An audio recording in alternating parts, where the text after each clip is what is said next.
السلام علیکم اسٹوڈنٹ، شروع کر رہی ہوں Nalanda open university BA part 1 paper 2 جو 2020 میں پوچھے گئے سوالوں کے جواب 5 کوشچن ہو چکا ہے۔ 6واں کوشچن آپ کے سامنے حاضر ہے۔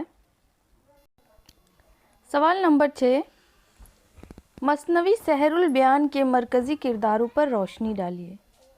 دیکھیے اس کا جواب ہے، مثنوی سحر البیان میر حسن کا ایک لافانی کارنامہ ہے جو 1784 عیسوی میں آصف الدولہ کے عہد میں منظر عام پر آیا۔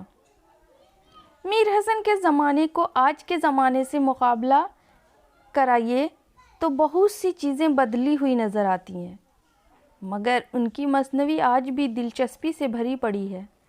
مولانا محمد حسین آزاد نے درست فرمایا ہے کہ زمانے نے اس کی سحر البیانی پر تمام شعراء اور تذکرہ نویسوں سے مختصراً محضر شہادت لکھوایا۔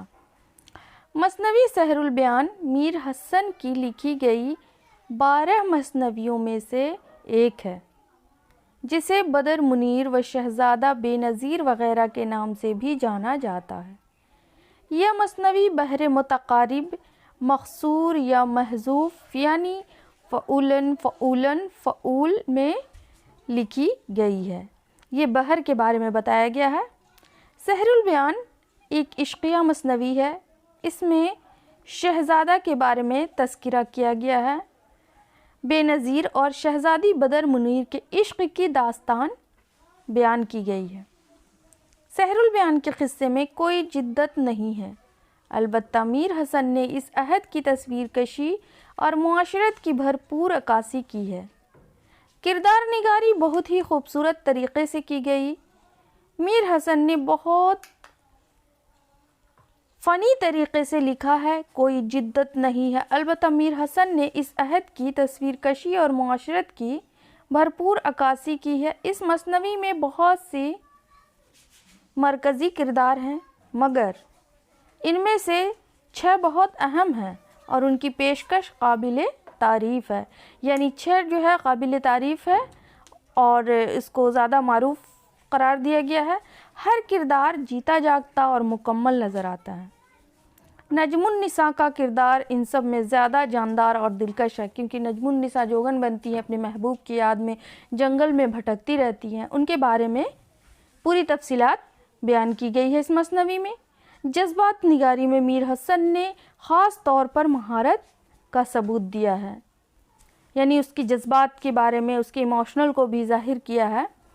مکالمے ایسی فطری زبان میں ادا ہوئے ہیں کہ ان سے کرداروں میں جان پڑ گئی ہے، یعنی کافی جاندار کردار کو پیش کیا گیا ہے اس مثنوی میں۔ میر حسن نے بڑی چاپقدستی سے پوری تفصیلات اس میں بیان کی ہے، مثنوی کے ذریعے یعنی ساری جذبات کو واضح طور پر پیش کیا ہے۔ میر حسن نے اس مثنویوں کو مختلف قصوں اور داستانوں سے لیے ہیں، مگر انہیں اس خوبی اور اسلوب سے پیوست کیا ہے کہ ایک جان ہو گئے ہیں اور ہر جگہ توازن کا خیال رکھا ہے۔ اس طرح ایک مربوط پلاٹ تیار ہوا ہے۔ مثنوی میں جن دیو اور پری بھی نظر آتی ہیں۔